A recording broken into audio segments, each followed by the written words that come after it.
Whoever tries to ask around why Haruhi was such a huge phenomenon in the anime community to the point it was treated as a religion, he will encounter a mountain of different opinions, usually contradicting ones, and lot of deep analysis concerning psychology and existentialism. As usual, most of whatever is said is overthinking nonsense, so I will now reveal the truth about what this show is really about. First and foremost, Haruhi is a school comedy about cute girls doing cute things. It wasn't the first show doing that, but it was one of the first ones that took advantage of the fidelity offered by the brand new storing technology of Blu-ray. Earlier moe shows were nowhere near its attention to animation, directing and music composition because they couldn't be. As a production, it didn't simply have a high budget, it was also giving a tremendous amount of attention. Compared to everything else around at the time, it was moe overdose. The dancing skit in the end credits, the music concert scene, and the constant praising references it was getting in Lucky Star mesmerized countless of people who, in the typical fashion of casuals, considered the anime the best series of all times because the colors were prettier than anything else they had seen in their lives. And if that somehow reminds you of Attack on Titan, it's because the exact same thing happened again with that show. I too found the animation gorgeous when I first watched it, but I didn't feel anything about that because I freaking hate moe. By today's standards, all that fidelity doesn't even mean much anymore since Blu-rays are commonplace and most of everything that comes out looks awesome. And that is why lacking something for the pretty colors makes you a tasteless pleb.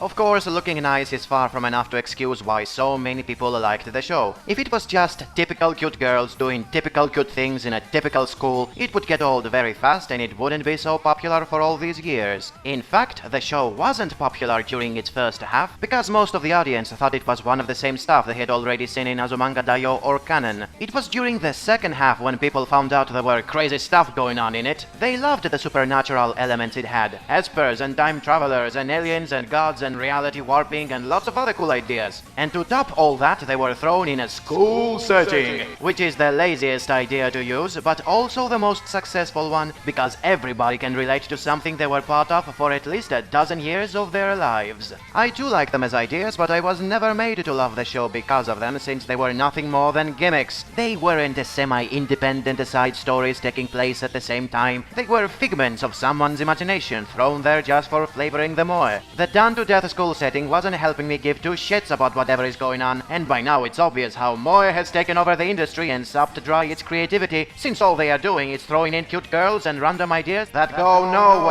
At least the show attempts to excuse all these random supernatural ideas as a result of boredom. Haruhi made all that happen because she was fed up with her normal life, which is something that resonated with a lot of young people. Boredom is a huge first world problem, and if you're a person who feels his life has no color, a show with crazy stuff and dancing and singing becomes a major attraction. You will sympathize with how the heroine feels and cheer for her quest to fill life with excitement. No wonder they considered this show to be amazing. Unfortunately, this illusion breaks very easily once you realize that in her quest to have fun, Haruhi is manipulating people for her amusement. As much as they try to tell us the world is her creation and she can do anything she likes with it, it eventually comes down to treating people as nothing but toys. This essentially makes her a bitch who cares only about herself. She's like a spoiled kid who thinks it is the center of the universe and everything happens for its amusement. And since that happens to be exactly what a huge portion of anime fans are like, it is something they considered to be positive instead of negative because it became empowerment fantasy. The show does its best to distract the audience from realizing what a bitch Haruhi really is by having a non-linear plot in the first season. The events were told in a scrambled manner, thus making it feel like the whole thing was a mystery that needed to be solved by the viewer. Everybody was so obsessed with finding hints or how everything was foreshadowed 10 episodes ago, to the point they completely overlooked the simple fact that they were cheering for an awful person who was playing with people's very existence for her amusement. This was one of the biggest revelations the second season offered when it told the same events in chronological order. Since by then the mystery was solved, rewatching the events in a linear fashion just couldn't hide the truth anymore. Another trick the show used, which was still new at that time and felt very innovating because of that, was to have the whole thing being told in first-person narration from someone who is not Haruhi. Despite her being the iconic character of the anime, the protagonist is actually Kion, a male teenager who is narrating most of everything through internal monologues. It's so easy to excuse anything that happens this way since they are simply thoughts. Nobody can question them because nobody is hearing them in series. Kion becomes a foil for the viewer, saying anything he likes and feeling supreme and mighty for acting like a teenager who thinks he can explain everything without knowing much. He is also not far away from a harem lead for being surrounded by cute girls with superpowers, who like him even when there is nothing special about him. He even gets to solve the conflict of the whole series by essentially kissing Haruhi, further making it feel like she is a typical date sim girl who needs a man to fix her psychological issues with his D. Just like Haruhi, Kion is a very sympathetic character because he is someone all males wished they were. A positive side of the show is how it motivated many people to become part of something, whether it was cosplaying, music bands, dancing, traveling to the places the show was based on, or even becoming complete idiots who treat Haruhi as the one true god. It can't be denied that this show drove away the boredom from the lives of thousands of anime fans and led to the creation of numerous social groups that brought together thousands of people with similar tastes. On the negative side, the show helped to spread the plague of moe shit, where people are watching anime for escapism and really cancerous themes. Its success was one of the reasons light novel adaptations became commonplace and keep bombarding us with good ideas that are treated in completely lazy ways and are eventually nothing but harems that promote incest and immoral messages. The legacy of the franchise itself is also full of bumps, making it a shadow of what it used to be. The infamous Endless 8 arc, where it repeats the exact same events for 8 episodes in a row, is seen as a very lazy excuse to prolong the series. The sex scandal with the voice actress of Haruhi also tarnished the image of the show, because otakus lose interest if they don't think their favorite waifu is still virgin. The author not writing any more novels for several years is also seen as him having no idea of how to end a story such as this, further proving how the plot was random ideas with no planning. The movie sequel felt great only because Haruhi was absent to the most part, and the recent spin-off comedy is nothing but low-effort milking of a dying fandom. So as you see, there is nothing actually thought-provoking in this show. It is a style over substance like pretty much everything KyoAni makes. Despite the seemingly complex themes, the characters remain pretty archetypical in behavior. They are defined by a generic school uniform and some minor accessory like yellow ribbons in their hair. It uses smokes and mirrors to make it seem like it is far more than a typical school comedy with cute girls and random cool ideas, and then lets the audience to be fooled into thinking these illusions are art or depth, when in reality they are elaborate trolling. I know how many will say that the purpose of any fictional story is to immerse the audience into its imaginary world, but there is a line which separates creative brainstorming from sickening autism, and Haruhi crosses that line way too many times. It is so heavy on empowerment fantasy that it doesn't simply excite those who are bored, it also makes them do really stupid things in their real lives. Down to it, this show is a pretentious moe comedy that fools people with pretty colors and superficial ideas.